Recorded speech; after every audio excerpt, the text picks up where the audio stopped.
Let's examine the effectiveness of each. Claiming competence. Why don't we just tell others about our abilities? Why not simply mention to a date that you're a great dancer? Our earlier explorations of modesty reveal part of the answer. People who verbally self-promote are often disliked by others.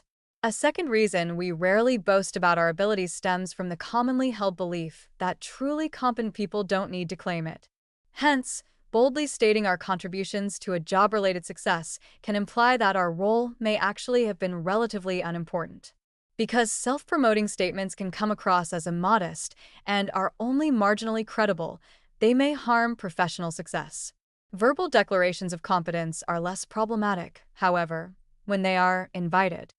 For instance, if you're being interviewed, verbal self-promotion is both appropriate and effective for conveying competence. Moreover, we can benefit from verbal self-promotions made on our behalf by others. Staging performances. A legitimate reputation for competence requires that a person actually be competent. Unfortunately, one's achievements can sometimes go unobserved. Of course, this staging tactic has its flip side. If you are incompetent at something, e.g., if you have the physical grace of a rhinoceros, you are likely to avoid public stagings. Sometimes, however, it's not possible to stage performances of competence, nor is it possible to avoid public displays of incompetence. The boss isn't always around when we're generating valuable insights, and we may get dragged onto the dance floor against our will. So, we rely on other tactics to convince others of our competence. Using the trappings of competence. Many advisors in the self-promotion industry recommend that people surround themselves with the props and habits associated with competence.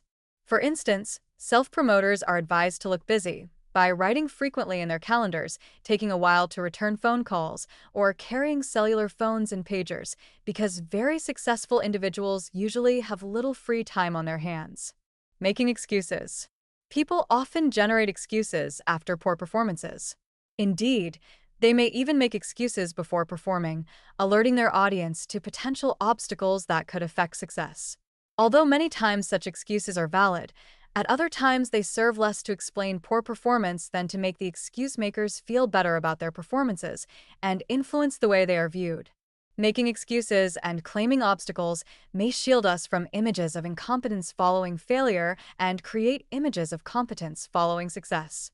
However, this can backfire, making one appear whiny and insincere. Status and power in nonverbal expressions. Just as people might smile to convey the impression that they are likable, they adopt other nonverbal signals to communicate images of status and power. Certain nonverbal behaviors seem to signal high status and dominance, whereas others reveal low status and submissiveness. For instance, people who feel secure in their high status tend to adopt more relaxed, open postures that take up more space and claim greater territory. High-status individuals demand attention from others but seem relatively unconcerned with others and what they are doing. This is demonstrated in visual dominance behavior, where high-status individuals maintain eye contact with their audiences when speaking but pay less attention when listening. In contrast, low-status people orient toward those of higher status, both with their body positions and their eyes. High-status individuals are also more likely to interrupt others and to place themselves in positions of prominence, such as in the head chair in a corporate boardroom. They are also more likely to touch others and to encroach on the personal space we prefer to maintain between ourselves and others. Although high-status persons appear relaxed when their status is secure, their posturing may change dramatically when that status is threatened. In such cases, they may exhibit dominance displays remarkably similar to those of other animals. They may puff themselves up to full size, stiffen their backs, tighten their brows, thrust their chins forward, and lean toward the challenger. These displays often suffice to convince others of their power.